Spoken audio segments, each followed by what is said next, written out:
utata wethu Tata uNjozela nomama uNjozela bake basibulise kuqala phambi basizongena endimeni esinikela kuwe ke Bishop nomama uBishop.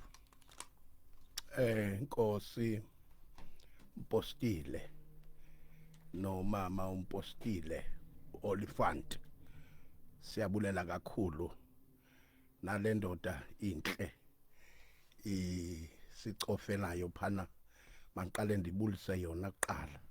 Molo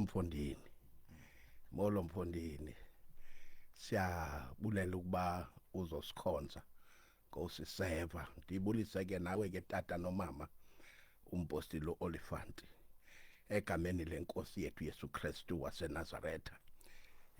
Ndibulise nabahlobo bakho Tata uMpostile abaphulaphuli we abakunye nawe soloke wasizosikhonza kule nkqubo abaphulaphuli be-radio CCFM we hayi be kunye nawe impela kwiveke epheleyo. Ndiyakubulisa ke umphulaphuli kwindawo kuyo linyeke leli lithethwa ngumama uMpostile Olifant athi tata vusa umama, mama vusa utata, uhlale ecanko radio uzowumamela amava namazwi obulumko aza ukukukhapha kule ndlela this kind of marriage ekuthiwa yi-endless project ayipheli. We endless project we uthi mawungena kuyo ube nezifungo ezithi sakwehlulwa kukufa ebubini nasebumnandini ekuphileni nasekufeni. Ndiyazixelela ukuba ndizokuba kunye nawe siyokwahlulwa nto. Molo mphulaphuli, molo mntana kaThixo, umethemba uThixo nakweso isimo. Uvuka uhlale ngempundu, fonela nabanye manobaziyo. We uxela babahlobo bam nansi inyweba siyiphathelwe nguThixo okokubana sive amachiza alomtshato sikuwo. Nkosi kini sikelele sawuba kunye nawe, nawe iba kunye nathi egameni lenkosi yethu Yesu Kristu. Amen. Ndihamba nesithandwa sami ke namhlanje we umama uNjozela we ichawekazi phaya eKomani. Mna ndisenqamakwe kumane kubuza uba wawusuke enqamakwe ubheke eKomani wawuyonzani, kanti ndandiyokhangela lo mntu umhle undigcinileyo le 45 years. Sineminyaka engapha kwe40 ngoku sisobabini from 1985 until today. We sizonixelela basigcinwe intoni. God bless you.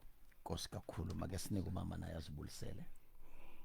Molweni baphulaphuli be-CCFM, ndiyanibulisa nam egameni lika Yesu Kristu inkosi yethu. Sekuthiwo kwathiwa ndingumama uNjozela, ndiyabulisa nalapha estudio utata Olifant nomama Olifant, lo tata osicofelayo nomyeni wami apha ecani kwam. Ndiyambulisa naye ngegama lika Yesu Kristu. Kuzoba mnandi namhlanje ngoba sisenkqubeni yemitshato, kwakhiwa kwamakhaya, kwakhiwa komzi. Le program ndiyayithanda kakhulu, ithi iyasetyenzwa umtshato. Inkosi inisikelele. Amen. Masibulele kakhulu kutata nomama uNjozela ngelihle igama lika Yesu Kristu waseNazaretha. Baphulaphuli baka CCFM ni mamele inkqubo yenu ethi uyasetyenzwa umtshato noMpostile nomama uMpostile uOlifant pha ku CCFM 107.5 mphulaphuli. Mamela ke mntana sekhaya, ndiyafuna nje ukuthi mhlambe sininike ezi numbers so that sizazi nathi nomama uOlifant uba asihlelanga sodwa apha, sihleli nabaphulaphuli baka CCFM. Have imbi into ba uduthethe ixesha elide mama uOlifant kanti uhleli wedwa. So baphulaphuli nansi ke WhatsApp wethu just nje athi umphulaphuli sihleli nawe tata Oli nomama Oli. WhatsApp wethu uthi inumber yakhe ngu 061 798 1075.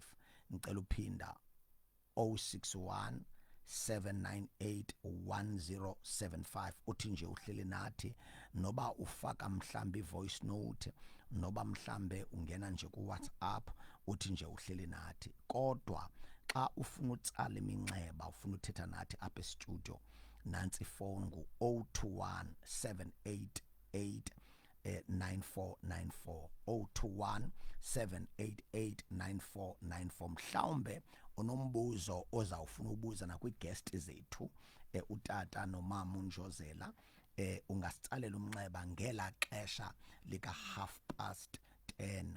Tsala umnxeba mphulaphuli ubuze lo mibuzo ofuna ukuyibuza, noba ufuna uyibuza ku WhatsApp nakakade othi 061 798 1075. Sifuna uyazi ke baphulaphuli baka SFM ukuba sihleli nani apha ebusuku nje simamele utsho ukuthi hayi simamele tata umpostile siyeva ukwenzela ba sizive izinqe zakho emphulaphuli ka SFM. Ndicinga uba mama uOlifanti ngesivele nje sinike uBishop nomama esive ukuthi uThixo ubekeni kubo, siza kongeza thina okanye sibuze imibuzo nathi kwezo zinto bazawuthi basiphakele zona namhlanje. Tata andifuna ukuba silibasa ixesha masese sinikela kuni ngelixesha. Enkosi. Siyabulela Nkosile. Make nje thobisa inhloko senza umthandazo omfitshane. Inkosi bawo, Inkosi Yesu Kristu, Enkosi Thixo wethu, Enkosi mzali wethu, Enkosi manga ngathi akekho kanti ukhona. Nkosi maziwe izinto zonke, unenjongo ngawo onke amakhaya, unenjongo ngempilo yemichato, ngoba kaloku umchato uphuma kuwe, wenziwe nguwe, ngowakho, uwenzele abantu bakho emhlabeni. Siyabulela ke bawo egameni lika Yesu ke bawo, nansi lemini nazi iziyure ezimbalwa nali lizwi lakho naba abantu bakho, siyakumema sibulela ngobukho bakho, ngoba bawuthe apho bahlangene khona ababini noba bathathu wena ukhona. Lemini ke nelisuku neziyure sizinikelela kuwe, sikucenga ukuthi usikhaphe egameni lenkosi yethu Yesu Kristu, amen. Baphulaphuli baka CCFM, njengoba ke bendilapha na kuyiveke ephelileyo ndayonwabela ke into bandibe lapha, ndithi kumpostile hayi ndicela uzowugqibezela. Wendizogqibezela abaphulaphuli bakho, kumnandi ukuthetha nabo ingangaske ungehlukani nabo, ziphele masinyane ezi-hour. Ngoko ke ndilapha ke ngoku ndizowugqibezela into ebendingcokole ngayo kwiveke ephelileyo, ngokuhlonitshwa kwegama elithi love. Hlonipha umtshato, ungoneli ukusebenza nje kodwa ube inxalenye yokuwokha nokuhlonipha nokuthanda. Ndikheke ndatyhila nelizwi elipha kwiProverbs 24:3, kwincwadi yemizekeliso chapter 24 from verse 3 ebekhe ndalifunda last week. Ndicela ke ukulidlulisa nje elithi indlu yona yakhiwa ngengqondo izinziswe ngobulumko. Balulekile ke le ndawana ithetha ngobulumko, ngoba umlomo wethu uzisa ubulumko uphinda uzise nobuyatha. Xa siuvule ngobulumko uza nobulumko, xa sivule nje imilomo yethu iphinde iwuchithe umtshato wethu. Namhlanje ke ndiphethe ilizwi nje elifitshane endicinga ba ke ne giant ezinhlanu kufuneka sizilumkele eziyingozi ekuchitheni umtshato esingaziqapheliyo ngenxa ye-honeymoon stage, wena ngenxa ye-background zethu singaziqapheli ezi 5 demons eziwudestroyayo umtshato uphela uthi 2. Ndizawuthetha ngazo ke namhlanje 5 demons ekufuneka sizirebuke namhlanje ngobulumko, ngoba singathandaza sincame xa ungazicontroli ziyacontroleka, ziyesuka futhi. Kodwa ndicela dilumkise wonke umuntu osemtshatweni ngezi giant izinhlanu ziwutya umtshato uphela uthi tu ngokwabantu bawo bethi bawuphethe. Masifumane ke nje izwi lenkosi elikufitshane phaya kwincwadi kaMateyu. Incwadi kaMateyu chapter 24. uMateyu chapter 24 from verse 41 to 43. Sawufunda apho ke namhlanje dithethe nje ke kambalwa we until ke uThixo asincede sonke egameni likaJesu. Sawucela ke umama sifundele kwiBhayibhile zethu Matthew 24 chapter 24 verse 41 siphele ku verse 43. Enkosi ke mama uBishop. Singafunda ke isihloko sithi phaphani. Verse 41. Abafazi ababini boba besila etyeni lokusila athi omnye amkelwe omnye ashiywe. Phaphani ngoko ngokuba ningazi ukuba lilixa liphi na ezangalo inkosi yenu. Yazini ke oku ukuba ebesazi umnikazi wendlu ukuba isela liza ngawuphi na umlindo wobusuku, ange elindile akavuma ukuba indlu yakhe igqojozwe. Nkosi sikelela lamazwi ngoku kuze kusemaphakadeni. Amen. Baphulaphuli baka Radio CCFM zithandwa zasezulwini, bachati, bagcini bamasango asemtshatweni, bathandi befamily zenu. Nanso ke into esakobelana ngayo emva kwemini nje. Phaphani ngoba ningalazi ilixa we isela elizawufika ngalo ligqobhoza imizi yenu. Abafazi ababini bobe besila elityeni, omnye athathwe omnye ashiyeke. Iphinde futhi le vesi ithi phaphani, lindani, watch and pray. Itsho pha kwi-English yakho ithi watch and pray, ngoba isela liyafika. Isela ngalo masela ke lawo uzawuthetha ngawo namhlanje esingawagadanga. Asigadi nje ukubheka ezulwini, kodwa sigada imitshato yethu namhlanje. Kunala masela agqobhoza imizi yethu, agqobhoza imitshato yethu, enza uba singade sifikelele kule ndawo uThixo asibekele yona, afike agqobhoze izindlu zethu. Uyabona ke isela xa ligqobhozile awukwazi ukulinqanda ngoba uye walala, walivumela langena ngaphakathi. Sixakwe ke yimitshato yethu namhlanje engenelelwe ngalo masela. Omama ababini omama ababini bazawube besila elityeni, omnye athathwe omnye ashiywe.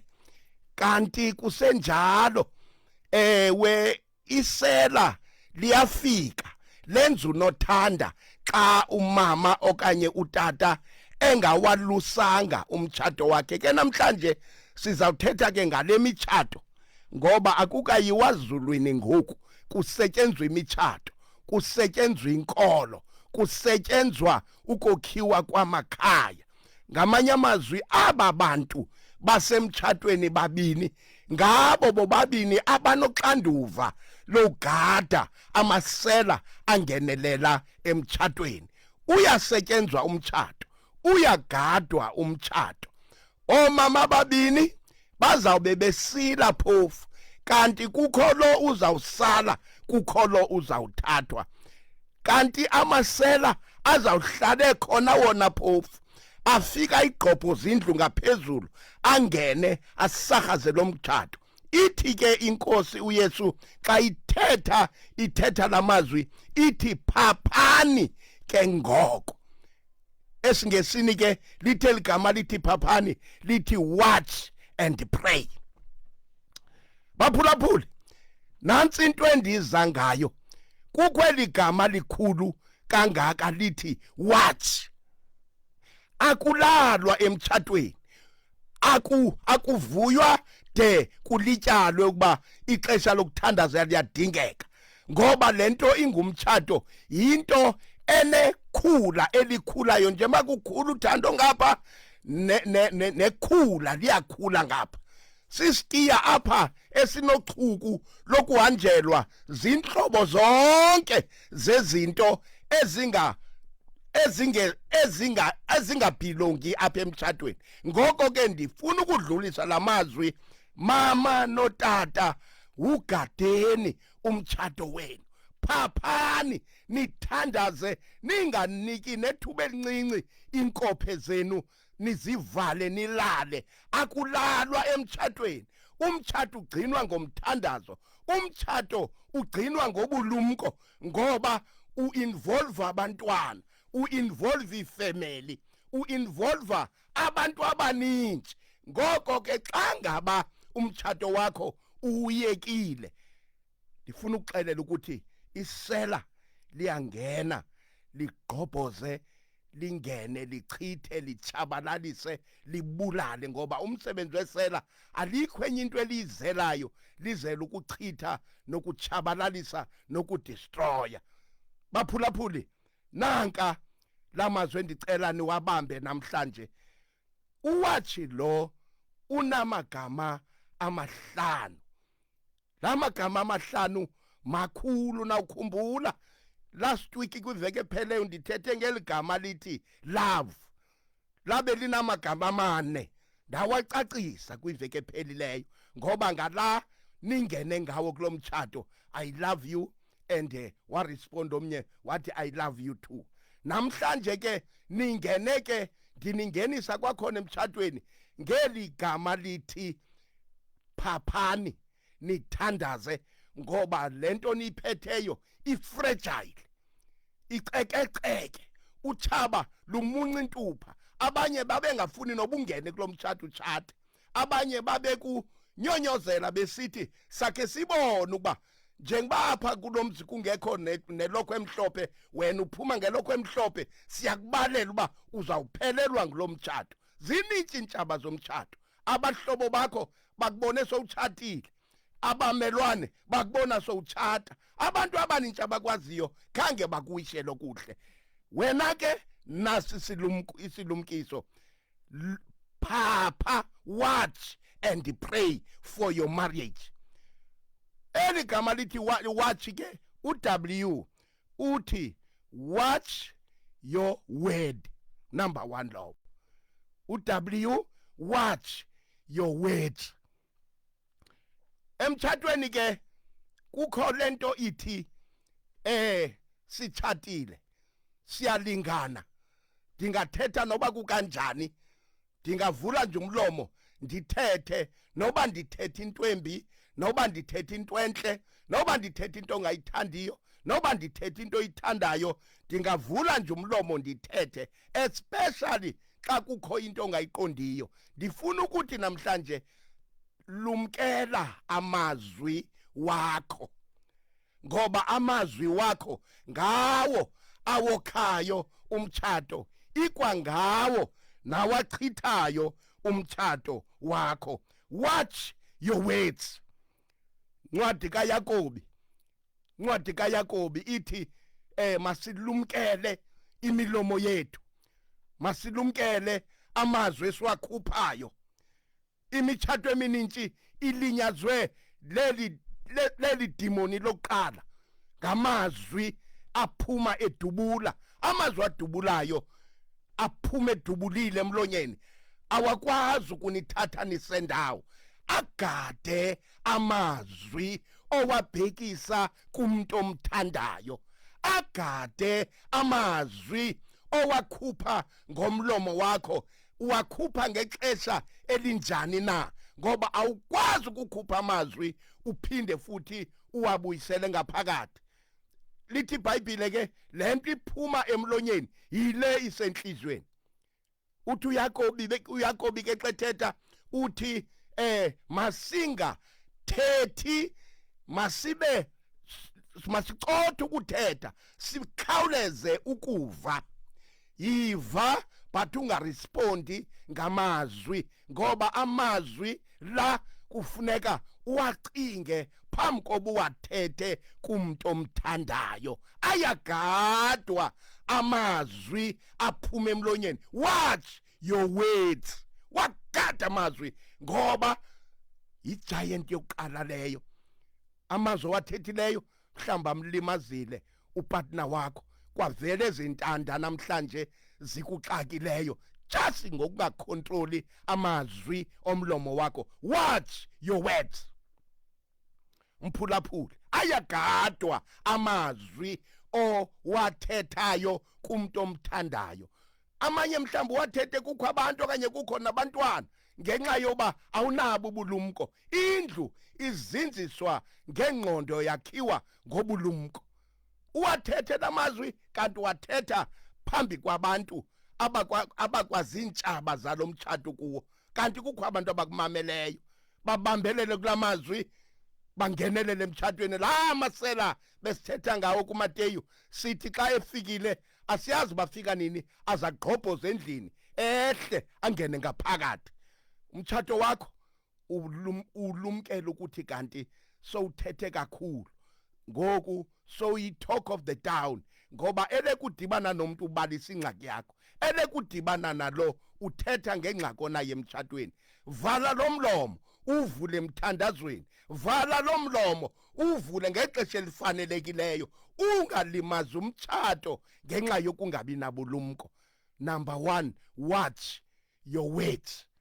Gada umlomo wakho, gada amazwi wakho, gada indlela ovula ngawo umlomo. Mamela, good ukumamela, listening spirit. Kodwa sukhawuleza uthethe ngoba uyamlimaza lo muntu uthi uyamthanda ngoba uthetha ngexesha elirongo, uthetha amazwi arongo ngoba awukho kuyimo yokuthetha, ukuyimo yokumamela. Number 1, watch your words. Giant number 2, watch your attitude. Gada indlela responda ngayo ngamaxesha anzima. Watch your attitude. Uthi Jesu watch and pray. Ngoku sithetha ngegiant yesibini, watch your attitude. Sukuthi xa izimo zingekho nhle ubonakalisa indlela yechiki, ubonakalisa indlela yomsindo, ubonakalisa indlela yempindezelo, ubonakalisa indlela yongakhathali ngenxa eba wena unalomsindo. iBhayibhile elithi qumbani ningoni malingatshoni ilanga niqumbile. Wenze noba kukanjani iattitude yakho ubonakalise ngokugadla amacango kulomzi, ubonakalise ngokwephula nezitya, uphule nembizi, ugadlela yonke into, ushawuta nabantwana abangayazi uba kwenzeke ntoni ngenxa yokuba awukwazanga udilishana nesimo sasemtshatweni. Watch your attitude. Uphindisa kanjani, iresponse yakho injani, indlela oziphindisela ngayo injani. Ingaba yiyo le xa unomsindo kanti kowuva nabamelwane ubunomsindo uyashawuta, ubetha amacango, uxelela watch your attitude, indlela yeresponse emtshatweni wakho. Khumbula okokubana yicovenant leni kuyo, nenza ivows nathi ebumnandini nasebubini. Uyawashiya zonke ezinye izinto amanye unamathele kupartner wakho. Gada indlela ophindisa ngayo xa izimo zingavumi. Phulaphuli wam othandekayo, uyagadwa umtshato, uyasetyenzwa umtshato, iyokhiwa lendlu, izinziswe lendlu ngobulumko nangengqondo.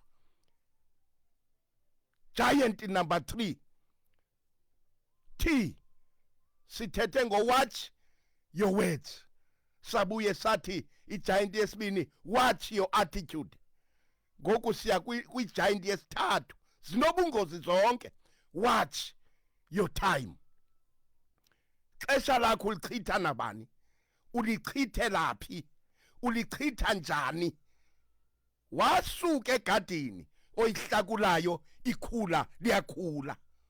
Kufuneka kuba ngoku ungabi sakwazi ulisusa, hamba uqesha nabantu esithubeni bazokuncedisa ukuhlakula, ngoba khange uyikhathalele igadi yakho. Isisithiya sakho eso ekufuneka usigadile ikhula lingakhuli. Watch your time. Chitha ixesha lakho nalo muntu ubuthe uyamthanda. Yibani inhliziyo nye, yibani inyamanye, yibani mntu mnye. Ngoba nababantu uchitha ixesha lakho lasemtshatweni kunye nabo, banamthelela unjani? Bakucebisa ntoni ababantu? Mphulaphuli wasekhaya, lumkela ixesha lakho. Yonke into inexesha layo. Chitha ixesha lakho emtshatweni.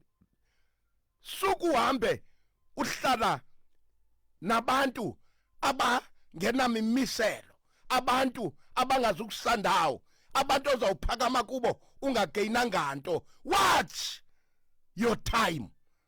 Ixesha lakho elinintshi lichithele emtshatweni, ixesha lakho elinintshi lichithele ebantwaneni, ixesha lakho elinintshi lichithele kokhena umtshato wakho, ixesha lakho elinintshi lichithele kuThixo ngcono. Khawuphume phakathi kwesi sixuku, ngoba isixuku sikwenza ulahlekelwe yi-identity yakho.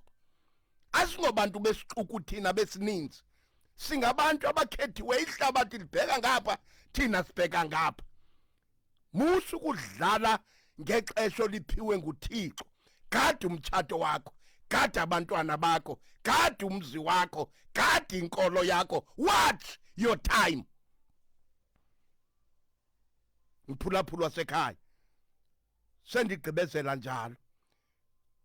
Igiant yesine sithe watch your words. Ngozi leyo kakhulu. Sabuye sathi watch your attitude. Zizinto ezo ezikwenza ubhidwe ngoku sowusithi usemtshatweni, ngoba once waphuma egiyeni ezi zinto zakulawula emtshatweni ziyawubulala lo mtshato. Ndikholelwe ngoku ndikulo mboko wale radio. Sabuye sathi okwesithathu watch your time. Now sithi watch your company. Ngobani aba bantu uzi-associate nabo? Banjani? Banamthelela unjani? Ngoba a bad company corrupt a good character. Watch your company. That is C. Giant yesine leyo. Watch your company. Sukuvuma ube nabahlobo upartner wakhe angabathandiyo. Okwesibini, suba nabahlobo abaziwa nguwe wedwa upartner wakhe angabazi. Report new friends. Nawe ngoba ubulumko nengqondo nayo kwi-Proverbs 24:3. Umzi lo wokhiwa ngobulumko uzinzwe ngengqondo. This company or associate nayo as a friend, mandize kakuhle aba bahlobo. That is a company endithetha ngayo. Aba bahlobo ubafakileyo emtshatweni wakho banaligalelo lingakanani? Abazange uzowuchitha kodwa. Nithetha ntoni xa nihlangene? Batshatile kodwa, bayakholwa kodwa. Isimo sabo ingaba siya kule ndaweni ukuya kuyo kodwa, banayo imizi kodwa, banayo inkqubela ebomini kodwa, banayo igoal ebomini. Watch your company. Imitshato emininzi namhlanje ichithwe ngabahlobo. Abahlobo bayaripotwa kupartner. Okwesibini, umntu okhathalela umtshato wakhe ukhangela abahlobo abazamchallenge ebomini. Bajonge lo mtshato bathi ngasuku umtshato wami ibe ngokabani. Kutheni wayusihla nje? Kutheni ungenyuki? Bayatshekwa abahlobo ukuze umtshato wakho wehluke kweminye imitshato. Watch your company. uyagadwa umtchado, uyasetyenzwa umtchado. Futhi umtchado lo yiproject ekufuneka nobabini niyisebenzile ngobulumko nangengqondo. Proverbs 24:3 umzi wokhiwa ngobulumko uzinziswe ngengqondo. Baphulaphula basekhaya sokha imizi apha, sokha imitshato apha, sokha amakhaya apha, senza ilegacy apha ebantwaneni bethu. Hey baphulaphuli baka radio CCFM, ndithetha nani namhlanje, ndithetha nani njena. Inhliziyo yami ngangaske nindifuze, nifuze uThixo, nifuze izwi, nifuze inkokheli zenu. Sisemthandazweni. Those 5 giant siya kweyokugqibela. Watch your company. The last giant enobungozi ekufuneka uyigade. Watch your heart. Inhliziyo sisifo esibi. Lahlekise nomnikazi wayo. Proverbs 4. Nazintweni zigcinwayo londoloza inhliziyo ngoba amathendo obomi alapho. Nazintweni zonke zigcinwayo londoloza inhliziyo ngoba once konakala enhlizweni yonakela impilo yalomtchato, nawe wonakele. Yalondoloza, yagadwa inhliziyo. Zintoni ezuzigcina enhlizweni? Sowude kuthwe ngogqirha uneswekile nje, sekude kuhanjwe kukhonjwa izifo ezithile kwezincinci, nawe uyazibona ezizifo. Yintoni le uyigcina enhlizweni? Emthisha lo nhliziyo. Watch your heart. Inhliziyo igcinwa ngokuba iqwengeke, icoceke, kungagcinwa zinto zamazolo, ngoba nenzondo zilapha enhlizweni, nempakamo zilapha enhlizweni.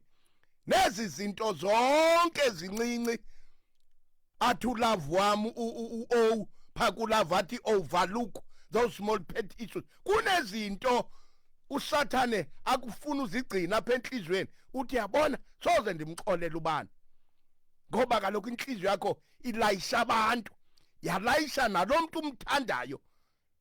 Ukonile awumxoleli, izinto zenzekile azidluli apha kuwe, inhliziyo yakho igcwele, uyapakisha apha enhlizweni. Xa seyigqabhuka lo nhliziyo izizala izinto ezimbi. Umtchato wakho unzima, netaste yawo iphelile, kuzinyembezi ebusuku, uxolwa lukho ngoba ufikelwe zezi giant zinhlanu.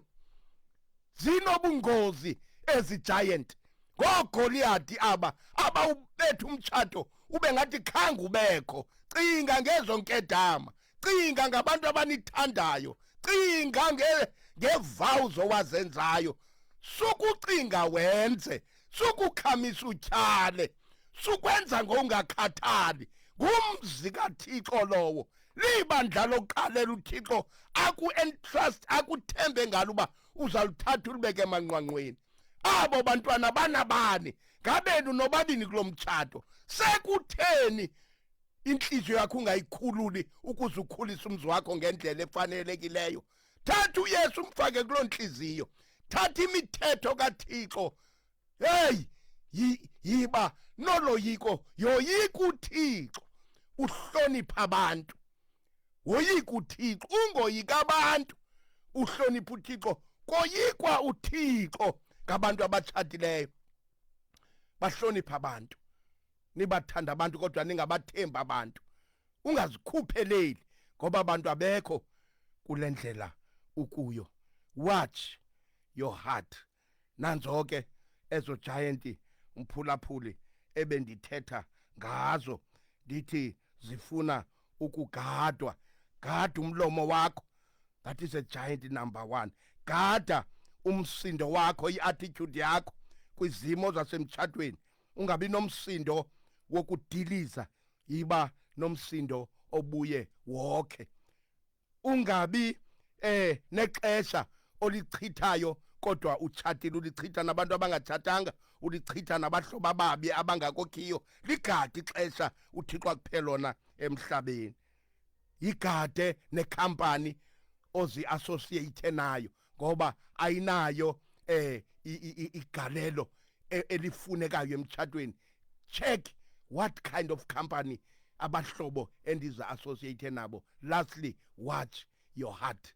Iyagadwa inhliziyo ngoba amathendo bomi alapho. Nanto ke mphulaphuli into endicela ukukhe ndikushiye nayo ngoku wegameni lenkosi yethu uJesu Kristu, ndinikezele kumpostile wethu egameni likaJesu. Amen. God bless you. Amen. Dada mandibulele kakhulu.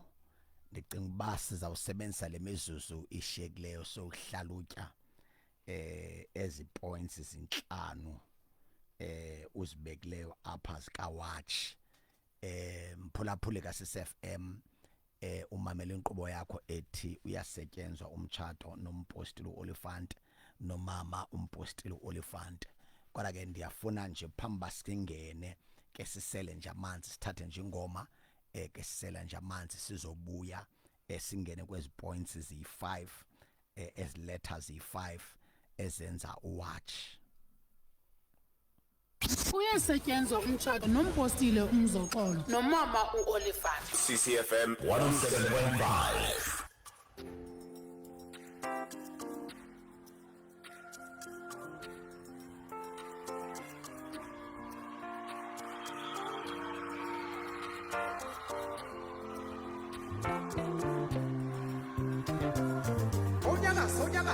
Onyakazi.